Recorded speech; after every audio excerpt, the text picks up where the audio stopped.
अपने क्रिकेट को भी यहाँ वेलकम करता हूँ और बैंकर्स को ख़ास तौर पे। और आज स्टेट बैंक गवर्नर आपको ख़ास मैं खराज तहसीन पेश करता हूँ, क्योंकि ये मैं बड़ी देर से कोशिश कर रहा था कि किसी तरह हम अपने ओवरसीज़ पाकिस्तानीज़ को टैप करें। मेरी ये अब से नहीं, मैं कोई 20 साल से कह रहा हूँ कि हमारा जो सबसे बड़ा एसेट है वो ओवरसीज़ पाकिस्तानी है। और मेरा इंटरेक्शन क्रिकेट की वजह से शुरू से था ओवरसीज़ पाकिस्तानी से, लेकिन फिर शौकत खानम की जब मैंने फंड रेजिंग शुरू की तो सबसे ज़्यादा मुझे रिस्पांस ओवरसीज़ पाकिस्तानीज़ का मिला। तो तब मुझे अंदाज़ा हुआ कि ये एक हमारा बहुत बड़ा पोटेंशियल बाहर बैठा है। जब से हम गवर्नमेंट में आए हैं, सबसे बड़ा प्रॉब्लम करंट अकाउंट डेफिसिट, कि हमारे पास जो डॉलर्स मुल्क के अंदर आ रहे हैं वो कम थे और जो डॉलर्स पाकिस्तान से बाहर जा रहे थे वो बहुत ज़्यादा थे। तो बहुत बड़ा खसारा था, रिकॉर्ड डेफिसिट था करंट अकाउंट का। 20 अरब डॉलर जो पाकिस्तान की तारीख में किसी भी गवर्नमेंट को इस तरह का डेफिसिट नहीं मिला। तो इसका जो भी बैंकर्स समझते हैं और जो हमारे इकोनॉमिस्ट और फाइनेंस मिनिस्टर, सबको पता है कि इसका सबसे बड़ा जो इम्पैक्ट होता है वो करेंसी के ऊपर होता है। और जब करेंसी डीवैल्यू होती है तो जो सबसे बड़ा इम्पैक्ट होता है वो उस मुल्क के गरीब अवाम के ऊपर होता है, क्योंकि हर चीज़ महंगी हो जाती है। तो रुपया जब गिरा तकरीबन 107 रुपए डॉलर पे, आज 160 रुपए डॉलर पे गया, तो जो भी चीज़ें पाकिस्तान से बाहर से इंपोर्ट होती थी, मेनली तेल, जब तेल महंगा हुआ तो सब चीज़ महंगी हो गई। ट्रांसपोर्ट, बिजली, सब इम्पैक्ट होती है जब तेल की कीमत ऊपर जाती है। और उसके अलावा जो कि इंपोर्ट्स, जो खाने पीने की चीज़ें, एडिबल ऑयल जो हम इंपोर्ट करते हैं, वो एक तो महंगा हुआ डॉलर के मजबूत होने से, रुपए गिरने से, लेकिन फिर वैसे भी ये कोविड की वजह से उसकी कीमत ऊपर चली गई। तो घी महंगा, फिर दालें 70% इंपोर्ट होती है वो महंगी। तो जो सारा इम्पैक्ट जब करेंसी डिवैल्यू हुई तो उसका अवाम के ऊपर पड़ा। और बड़े हमारे लोगों को एक बड़ा मुश्किल टाइम से गुजरे हैं, और ख़ास तौर पे जो तनख्वाहदार तबका है। तो उससे हमने शुरू से एक चीज़ रियलाइज़ की कि जब तक हमारे रिजर्व्स बिल्डअप नहीं होते फॉरेन करेंसी के, तो हमारा जब तक रुपया मजबूत नहीं होता तो इन्वेस्टमेंट भी सही माने में नहीं आती। क्योंकि इन्वेस्टमेंट जो मुल्क की ग्रोथ रेट बढ़ाती है, इन्वेस्टमेंट तो तब आती है जब लोग, ख़ास तौर पे जिनके डॉलर्स में पैसे पड़े हों या जिन्होंने बाहर से पैसा पाकिस्तान में इन्वेस्ट करना हो, तो अगर वो डॉलर से कन्वर्ट करके रुपए में इन्वेस्ट करेंगे और उन्हें पता चलेगा कि अगर रुपए ने गिर ही जाना है तो वो डॉलर में ही रखते हैं। तो इसलिए इन्वेस्टमेंट भी रुक जाती है जब करेंसी फ्लक्चुएशन होती है। तो शॉर्ट टर्म में, क्योंकि लॉन्ग टर्म में तो इसका सिर्फ एक ही रास्ता है कि हम अपनी एक्सपोर्ट्स बढ़ाएं। और मुझे बड़ी खुशी है इसकी, और मैं ख़ास तौर पे कॉमर्स मिनिस्ट्री को दाद देना चाहता हूँ कि हमारी रिकॉर्ड इम्प्रूवमेंट हुई है एक्सपोर्ट्स के अंदर। और उस टाइम के ऊपर एक्सपोर्ट्स बढ़ी हैं जबकि सारी दुनिया में कोरोना की वजह से बुरे हालात हैं दुनिया की इकॉनमीज़ के।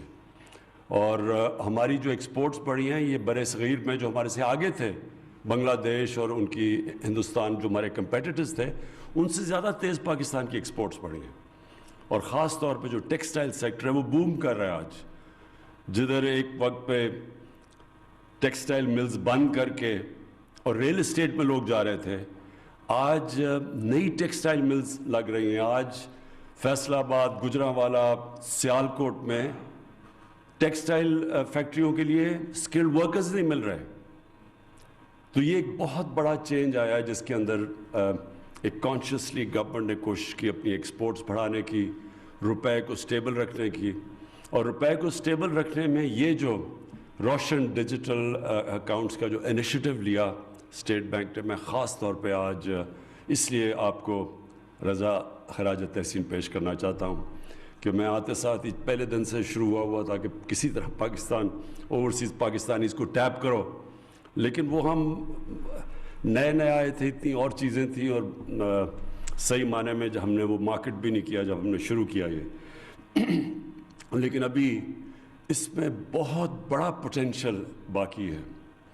اور رضا, آپ کو یہ جو بھی ہمارے اوورسیز پاکستانیز نے اپنی بڑی, سب نے چھوٹی چھوٹی باتیں کی, لیکن ہر نے کوئی نہ کوئی تجویز دی آپ کو, اور یہ آپ کا انٹریکشن بہت ضروری ہے ان کے ساتھ, کیونکہ یہ ہیں جو آپ کے سٹیک ہولڈرز ہیں, اور ان کی جو بھی چھوٹی چھوٹی رکاوٹیں ہوں, آپ کے پاس سیل ہونا چاہیے اسٹیٹ بینک پہ, جس کی صرف اس وقت کانسنٹریشن ہونی چاہیے کہ ان کے ہر مسئلہ ان کا حل ہو.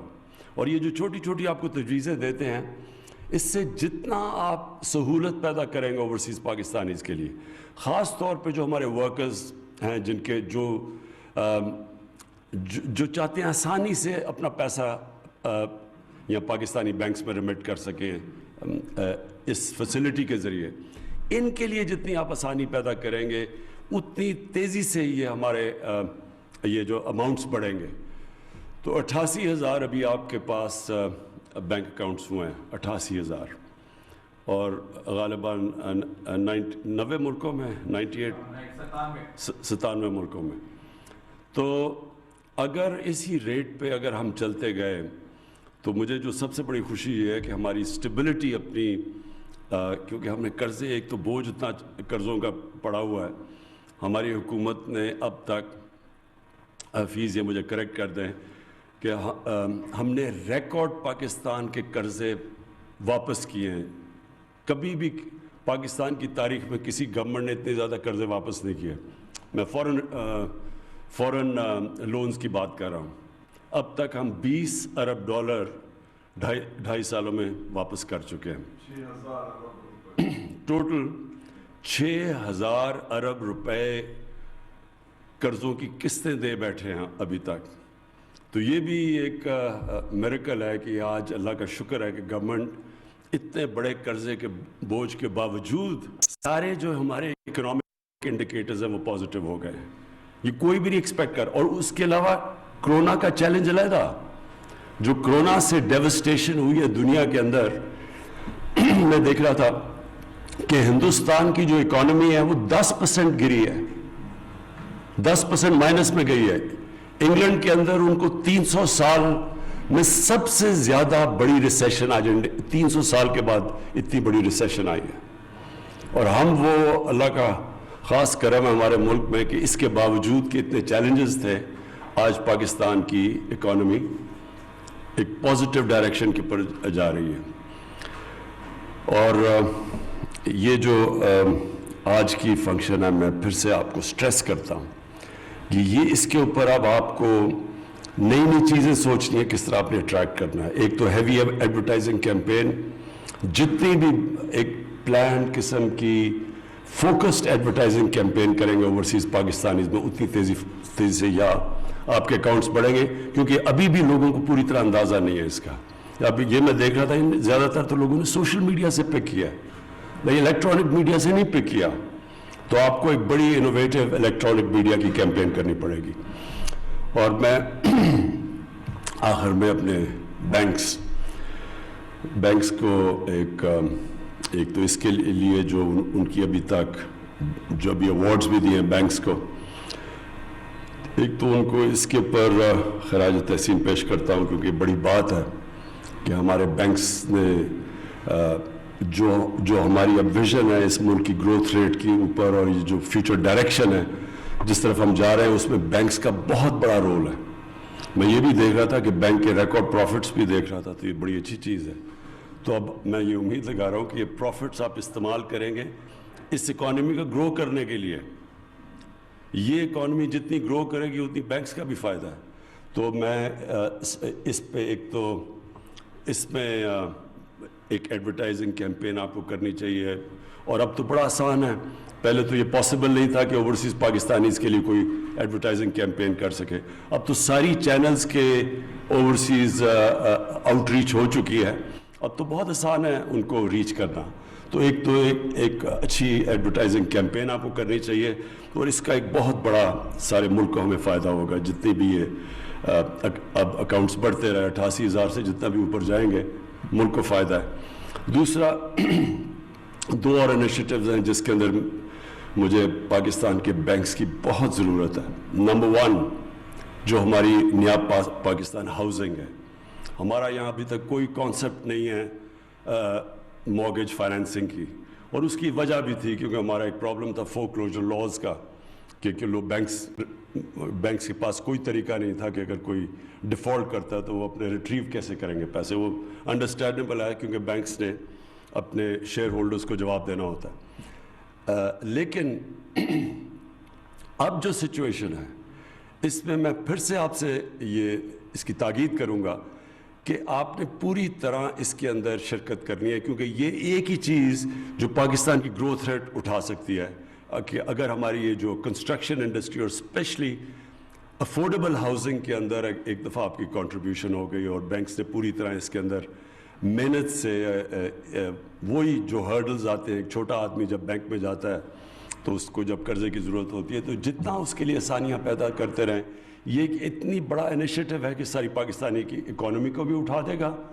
और जो एक हर इंसान की ख्वाब होती है कि मेरा घर हो, और यहाँ किसी के पास, बड़े चंद लोगों के पास है कैश दे के तो घर ख़रीद सकते हैं, तो जो आम आदमी है, जो तनख्वाहदार है, जो मज़दूर है, उसके लिए बड़ा इम्पोर्टेंट है कि ये एक हाउसिंग के अंदर अगर बैंक सही माने में इसमें काम करे। और मैं देख रहा हूँ मीज़ान बैंक की, मैं देख रहा था कंट्रीब्यूशन आपकी वो ज़्यादा थी अफोर्डेबल हाउसिंग में। और दूसरा, स्मॉल और मीडियम इंडस्ट्री, ये दो चीज़ें हैं जो कि पाकिस्तान की इकॉनमी को और ग्रोथ रेट को कहाँ से कहाँ ले जाएंगी, और दोनों अफेक्ट करती है निचले तबके को, जिसके लिए आज तक हमारी गवर्नमेंट्स ने कभी भी तवज्जो नहीं दी। एलिटिस्ट, एक एलीट कैप्चर, एक छोटे से तबके के लिए सारी फैसिलिटीज़, बाकी जो नीचे तबका है उसके लिए डिवाइड थी सारी, कभी किसी ने कोशिश नहीं की। तो इसलिए मैं बैंक्स को ख़ास तौर पे इन दो एरियाज़ के अंदर, ये तो है ही रोशन डिजिटल, बट इसके अलावा भी इन दो एरियाज़ में स्मॉल और मीडियम इंडस्ट्री और अफोर्डेबल हाउसिंग में मैं चाहूँगा पूरी तरह, क्योंकि अभी तक बैंक्स ने इसमें पार्टिसिपेट नहीं किया, तो ये बड़ा इंपॉर्टेंट टाइम है, पाकिस्तान का एक क्रूशल टाइम है हिस्ट्री में, कि अगर हम जिस तरफ अब हम अपना जो रुख चेंज कर लिया, सही डायरेक्शन पे लग गए हैं, तो इंशाल्लाह ये इस मुल्क को उसके पोटेंशियल पे लेके जाएगा जो अब तक हम नहीं पहुंच सके। बहुत बहुत शुक्रिया। वज़ीर आज़म इमरान खान, रोशन डिजिटल।